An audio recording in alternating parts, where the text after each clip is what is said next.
Uno de los mejores expertos en España. Tenemos a Daniel Lacalle, economista jefe de Tresis. ¿Qué tal?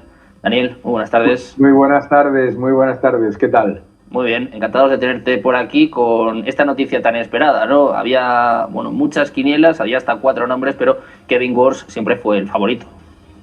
Sí, efectivamente. Bueno, pues yo creo que es un candidato muy de consenso, ¿no?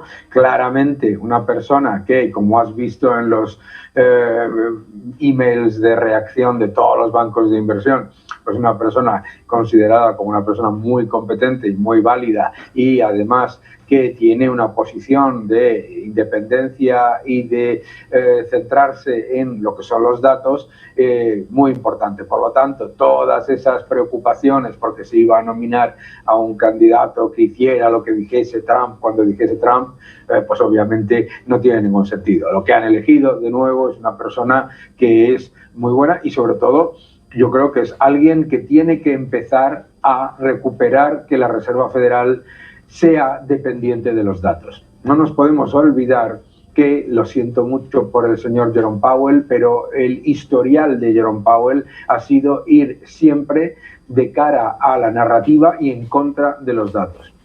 Se equivocó y la Reserva Federal se equivocó de manera agresiva disparando las políticas expansivas en medio de la pandemia, se equivocó manteniéndolas en la reapertura, generando un problema inflacionario del que Estados Unidos todavía se está recuperando y además se equivocó, por no decir otra cosa, en medio de unas elecciones cuando decidió bajar los tipos 50 puntos básicos y los datos no lo reflejaban. Y además se han equivocado con esa narrativa de la rabieta de los aranceles. Por lo tanto, desafortunadamente, no podemos decir nada más que es una buena noticia que el señor Powell deje su puesto, que su historial no ha sido positivo y que los ciudadanos norteamericanos se merecen que haya una política monetaria que, desde luego, al menos no vaya en contra de las familias y de las empresas. Bueno, pues ahora se esperan más recortes de tipos. Los traders apuestan a 2 recortes en este 2026. Trump parece que quiere bastante más. ¿Hasta qué punto? Hablabas de la dependencia de los datos, algo que es importante que se recupere. Hablando de la independencia de la Reserva Federal, el propio Powell, bueno, estaba indignado el otro día. Te quiero preguntar por esto. ¿Crees que va a haber mucha controversia en este sentido? ¿Crees que Trump va a tener más mano, más peso en las decisiones de la Reserva Federal o que esto es imposible? A ver, esto es muy importante. La independencia de la Reserva Federal no está en cuestión. ¿Por qué? Porque la Reserva Federal no es independiente y no ha sido independiente. Y todas las decisiones que acabo de contar, desde disparar la cantidad de dinero, desde mantener las políticas de bajada de tipos y aumento de cantidad de dinero mientras el gobierno disparaba la deuda y el déficit, desde las subidas de tipos hasta las bajadas de tipos en unas elecciones y la narrativa sobre sobre la inflación y los aranceles, ya han demostrado que no son independientes. No solamente eso, tenemos el nombramiento de miembros de la Reserva Federal sin ningún tipo de experiencia ni en banca, ni en finanzas, ni en política monetaria o en análisis de la política monetaria. Eso es una evidencia. Por lo tanto, que la gente no se preocupe por la independencia. Busquemos ahora que la Reserva Federal vuelva a estar orientada a los datos en vez de a la narrativa. Eso es lo que espero que ocurra. ¿El presidente Trump querrá muchas bajadas de tipos? Pues me da exactamente igual. Lo que hace falta es que la Reserva Federal vuelva a la línea neutral. Y la Reserva Federal está por encima de la línea neutral. Y eso destruye empleo en Estados Unidos, según los estudios de la propia Reserva Federal de Minneapolis, y además se está por encima de la línea neutral en contra de lo que la propia Reserva Federal indica en su libro beige. En su libro beige ya el año pasado mostraba ralentización en el empleo, ralentización económica y sobre todo el deterioro en el empleo de las pequeñas y medianas empresas, que es lo que está afectando por los altos tipos, y mantuvo los tipos. Y tiene un mandato dual, inflación y empleo.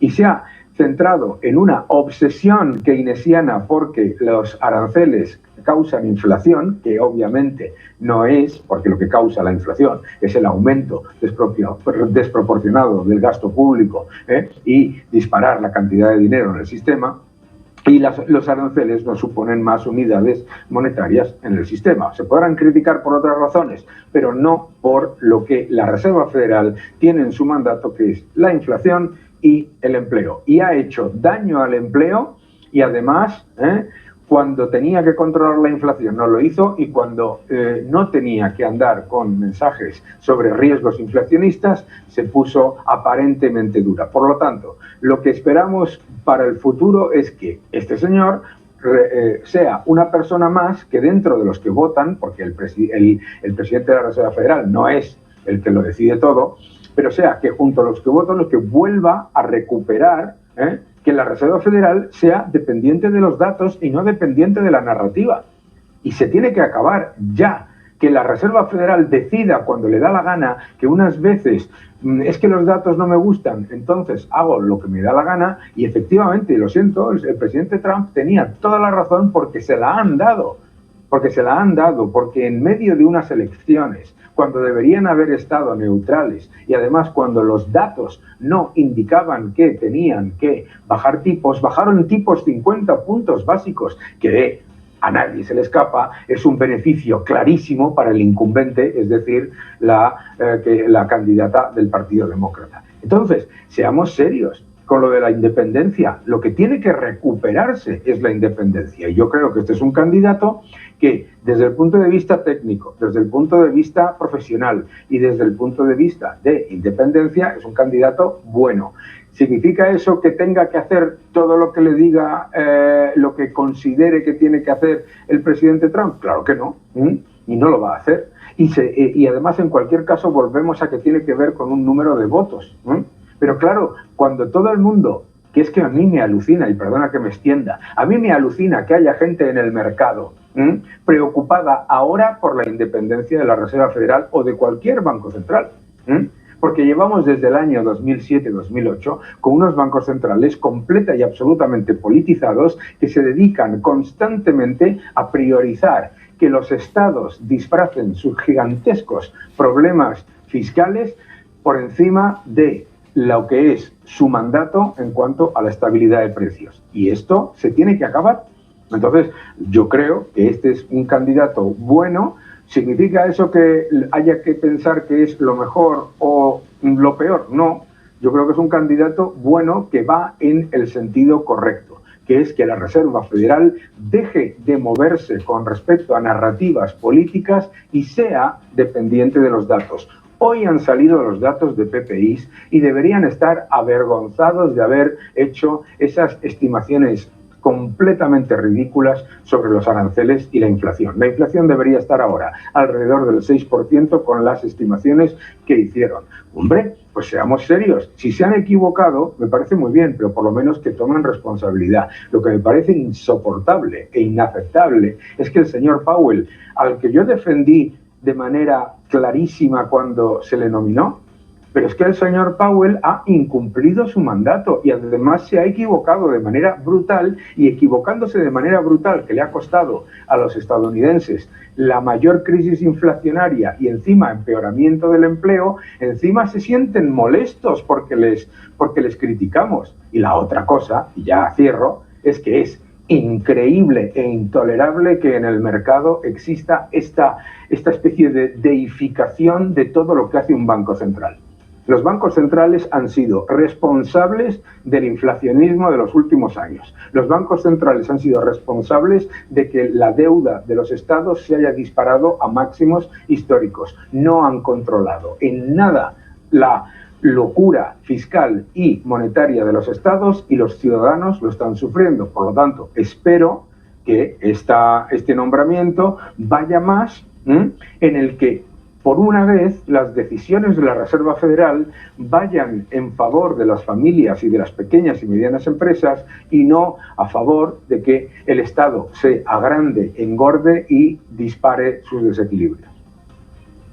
Bueno, pues precisamente hablando de Estados Unidos, de la Reserva Federal y de los aranceles, muy rápidamente, Daniel, me gustaría preguntarte, bueno, ya sabemos lo que ha pasado con Venezuela en las últimas semanas, parece que el foco está puesto ahora en Cuba, el propio Trump amenazaba en las últimas horas con aranceles del 50% a aquellos países que negocien, que comercien con Cuba, parece que también tiene el foco puesto en Canadá, que intenta llegar, ¿no? Parece que intenta llegar a un acuerdo con China, Reino Unido también parece que está haciendo algo parecido con el laborista Starmer, que, bueno, está precisamente reunido estos días con Xi Jinping. Me gustaría preguntarte por esto. ¿Crees que Cuba es el próximo objetivo y qué te parece lo que está haciendo tanto Canadá como Reino Unido, dos de los principales aliados de Estados Unidos?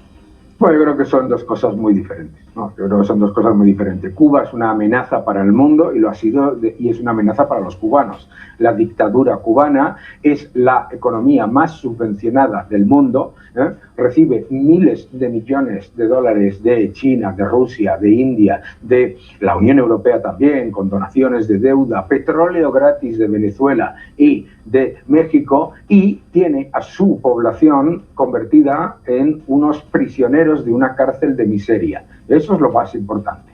Entonces, que Estados Unidos haya sido tan irresponsable durante años con respecto a la dictadura cubana, en la que además los líderes de esa dictadura utilizan los ingentes recursos que les llegan simplemente para infectar de propaganda a otros países, pues por lo tanto eso es un tema, y eso es un tema de liberación del pueblo cubano que ha sufrido 60 años de represión. Eso es una cosa, y me alegro que por fin Estados Unidos reaccione ante lo que es un problema no solamente para Cuba, sino para toda Latinoamérica y para Estados Unidos y para Florida.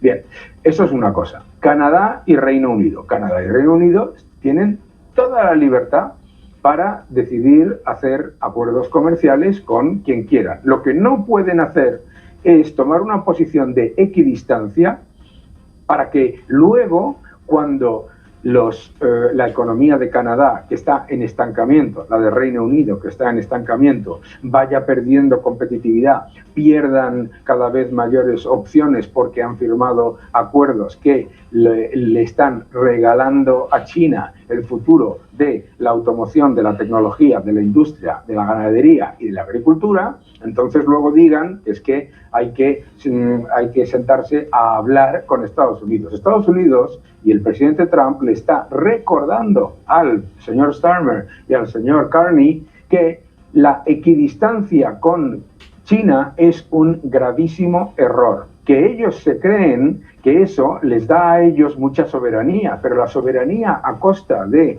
la renta disponible, del futuro de la agricultura, de la ganadería, de la industria, de la tecnología y del automóvil de esos países no es aceptable, y desde luego no es aceptable que se utilice además luego esos acuerdos comerciales para una posición injusta competitiva por parte de China, que China no está eliminando ninguno de sus niveles gigantescos de barreras al comercio. Entonces, yo creo que es muy sencillo, ¿no? Si usted lo que quiere hacer, o sea, lo que no se pueden hacer aquí son una cosa y la contraria, que es lo que parece que le gusta a estos líderes plañideros que nos han caído en Occidente. Lo que no puede ser es que el señor Carney tenga la economía en estancamiento, una economía rica, tenga una economía que ha perdido en cuanto a todos los aspectos que le dan potencial, etcétera, por llevar a cabo unas políticas equivocadas, y que entonces, porque les entra el enfado, porque no les gustan las formas del presidente de Estados Unidos, entonces regalan el futuro de su país a China. Y yo creo que eso es una locura, es una locura. Igual que es una locura que la Unión Europea firme un acuerdo con la India mientras está diciendo que es muy dura con Rusia, y resulta que la India es el principal, es el segundo mayor socio comercial de Rusia, y todo lo que importa de Rusia nos va a entrar. Es que tenemos que dejar ya de los políticos estos de PowerPoint y los políticos de equidistancia. Tenemos que ser claros que para que haya acuerdos comerciales con China, que me parece estupendo que los haya, y para que haya comercio con China, Estados Unidos comercia de manera admirable con China, lo que tienes que ser consciente es que China no funciona con las mismas reglas que Canadá o que Reino Unido. Entonces no puedes pensar que todo se va a solucionar dando más facilidades a la economía china y por lo tanto perjudicando a la economía británica y a la economía canadiense. Yo creo que eso es algo muy sencillo. Y claro, lo lógico es que el presidente Trump diga, oiga, si usted lo que va a hacer desdibujar los acuerdos comerciales que yo he hecho, llegando a un acuerdo en el que va a terminar generándose lo que se llama origin washing, ¿no? Que es el blanqueo de origen, ¿de acuerdo? Y entonces van a entrar a través de Canadá y a través de Reino Unido, con los que tengo acuerdos comerciales, una enorme cantidad de productos chinos a los que les cambien la etiqueta.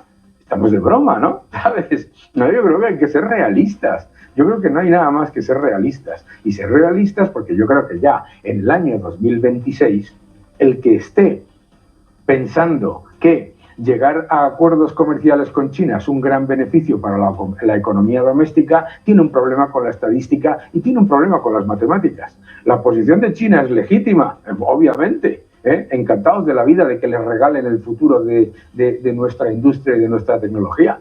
Pero nosotros no deberíamos caer en esa combinación de arrogancia e ignorancia en la que está cayendo el señor Starmer y el señor Carney, simplemente por una cuestión táctica, política y de narrativa.